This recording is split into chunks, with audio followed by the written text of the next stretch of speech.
What's going on, YouTube? JT is reborn here, and welcome back to another edition of After the Movie. Currently in my theater parking lot right now. I just got done seeing Halloween Ends, the final film in David Gordon Green's Halloween trilogy, and I am at kind of a loss for words this time around.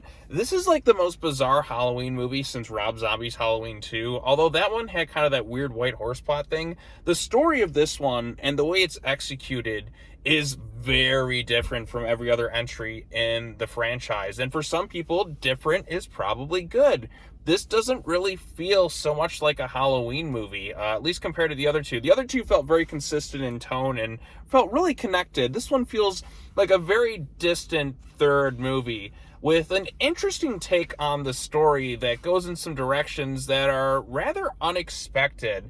And I don't want to give everything fully away, and I do want to emphasize that there will be a written review on this video. So this is just kind of an after the movie vlog thoughts on the movie, and I'm not going to get into like heavy spoilers, I feel like, because maybe I might, I don't know. This is I don't think it's a bad movie by any stretch of the means. I didn't hate it leaving the theater. The ending did leave a little bit to be desired. I don't think it's the strongest climax of all the Halloween movies that you can do. I feel like in terms of exciting climaxes, like you can't get better than what they did in Halloween H2O in terms of like that like sense of finality. I think H2O just had kind of the most suspenseful, intense climax. This one is just really, really bizarre. The story and focal point of this is not so much around Michael Myers per se, but more about this new character named Corey. He's kind of thrown into this movie. Like, it doesn't really feel as consistent in tone and style with the other two films within this trilogy. Like Halloween 2018 and Halloween Kills, they're the same night, so they feel really connected and close to one another. This time around, this feels like a distant third movie that's just kind of out of place with the other two. As maybe as a standalone movie, I think this works better, but in conjunction with what happened in the other two entries in the trilogy, it feels very, very different. And that's the way I describe this one. Very, very different tone and style. Even the opening of the film, but it is like, maybe for some people different might be good. I think this one totally is going to be kind of a polarizing movie for a lot of audiences. I think some people are going to get really into the approach that they took with this one. It's a little bit more intimate and not as in-your-face ridiculousness as Halloween Kills. There's a lot of baffling creative choices in this one, and they do something very different with Michael Myers this time around and this new character, Corey. In terms of returning characters, you have Jamie Lee Curtis once again, who's trying to move on from her stuff that went on 4 years ago. And she's kind of dealing with, like, kind of moving along a little bit past her trauma that she experienced in the previous things. She's trying to do a little bit better with herself. Allison's living with her, and Laurie's writing a memoir. Allison works at a hospital now. Other characters that were focal points in the previous movie, like Frank Hawkins, who they kind of set up like in the last movie, how he's just like, I'm the one who's going to have to stop Michael Myers for good. His story gets doesn't feel like they really went anywhere with that this time around. Like even Kylie Richards is back as Lindsay Wallace. She doesn't really do much in this movie. She's still like friends with Laurie and all that, but not much story progression with her and some of the other characters. Again, the focal point is of this entirely new character, Corey. For most of the movie, it's really just his movie, and your enjoyment of this film is going to depend on what you think of this character. They do an interesting job trying to craft some sympathy around him, but then that kind of takes a bit of a turn. His storyline kind of was interesting. I just feel like, given that this is a trilogy capper and like this is like the whole Laurie and Michael Myers thing, maybe this would have been better suited in another movie entirely.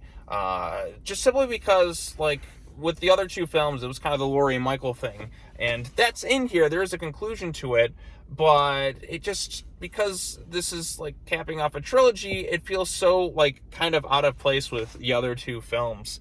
And maybe for some people that's going to work, and for others it may not. I don't hate this movie by any stretch of the means. I didn't even leave it thinking it was awful. Ending could have been a little bit stronger, but there were some interesting ideas in this thing, and how Haddonfield's kind of reacted to the events of the nights a few years ago. And even then, they do an interesting job bringing into this new character. And I don't know, there are some questionable things. I feel like his relationship with Allison felt very forced, and it just didn't feel as organic. It felt like they needed it to happen just for the story to kind of take place. And there's so many red flags with this character. I'm trying to be as vague as possible without giving so many spoilers, but it's just there's so many red flags with this guy that you think, okay, come on, don't be that dumb. Michael Myers this time around takes an interest in this character, but in a way that's kind of unexpected. And like I said, I'm being super vague. I'm trying not to spoil anything about this movie going into it, because I think you should make your own judgment on it. I'm just trying to give my thoughts on it.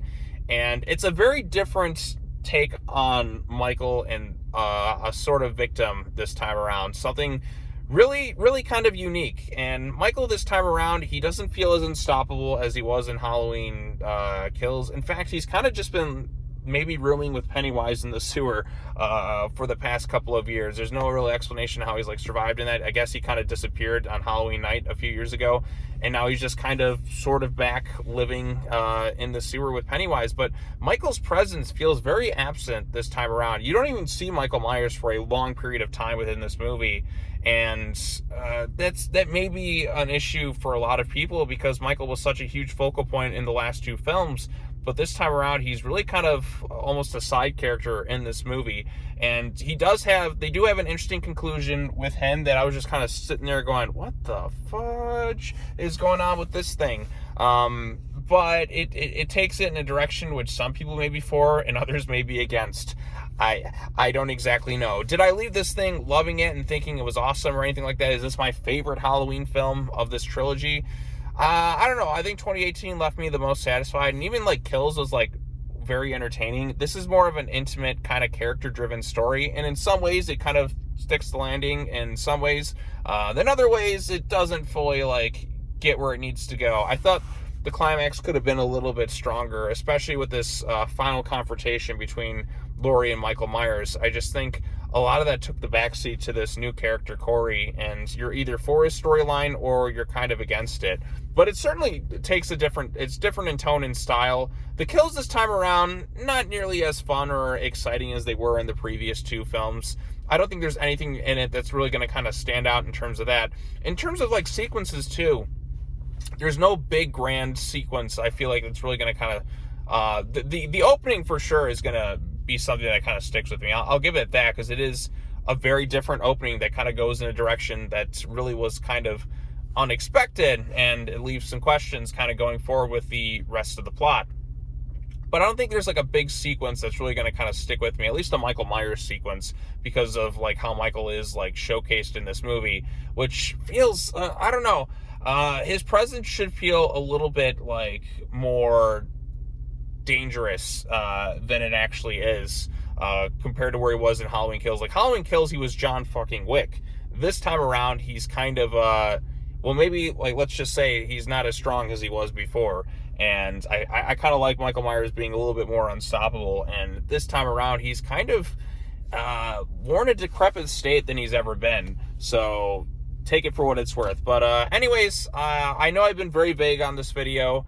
I say check it out. Come to your own judgment on it. I'm just kind of at a little bit more of a loss for words this time around. I'm still trying to be vague in terms of the ending and spoilers. There will be a big written review on this thing. And I'm gonna have to watch the movie another time to really kind of grasp how I feel about it.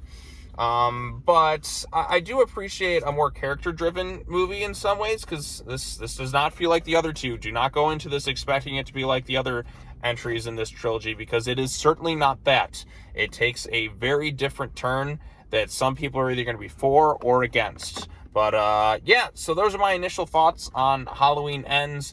Is this the big epic grand finale that I was kind of hoping for? No, not so much, but is it something that's truly awful or terrible? No, definitely not that way. It's kind of, there's some elements I like to it, and then there's some that just didn't really like click with me, and the ending this time around, at least it feels like an ending, like there's no way to get out of this situation any further. Like this is an end. Like there is an ending to this, and there's no reason to really make any more in this trilogy. But it I feel like in terms of endings, like the Halloween ending that still sticks the best with me is H2O in terms of like a finite conclusion to a story. But of course they retconned that with Resurrection. This time around, like that final confrontation, it just wasn't quite as exciting or as intense as it was in the 2018 film, or even like the final confrontation kind of in Halloween Kills. But they did take some interesting approach on it, and I do appreciate the fact that we did get a Halloween trilogy. Was it as good as it could have been? I don't think so. I think there was like room for growth, but they did take this in a different direction. They didn't try to do the same thing like they've done in a lot of other films. Like this one is very different, and there's actually some elements that I kind of liked with it, but you know, I don't want to get into those fully without like spoiling it. So like I said, I'm going to keep this spoiler free as much as possible.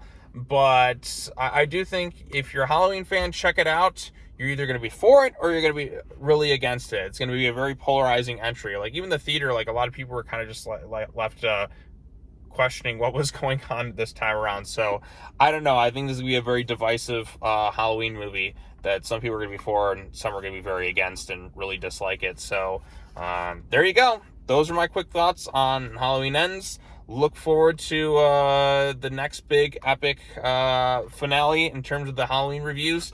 My friend was Steve, who's usually in those videos, was actually going to be watching the movie like tonight. I think he's like at the theater probably right now. I couldn't get to see it at the same time. We have different schedules. But I will say this though, there will be a big final Halloween review coming up, and that one it's gonna be fun to do. So take it for what it's worth. But anyways, thanks so much for watching this video. Be sure to like, subscribe, comment, all that other fun stuff. That's all I gotta say. As always, take care now. Bye-bye then, and I'll see you all in the next video. Peace.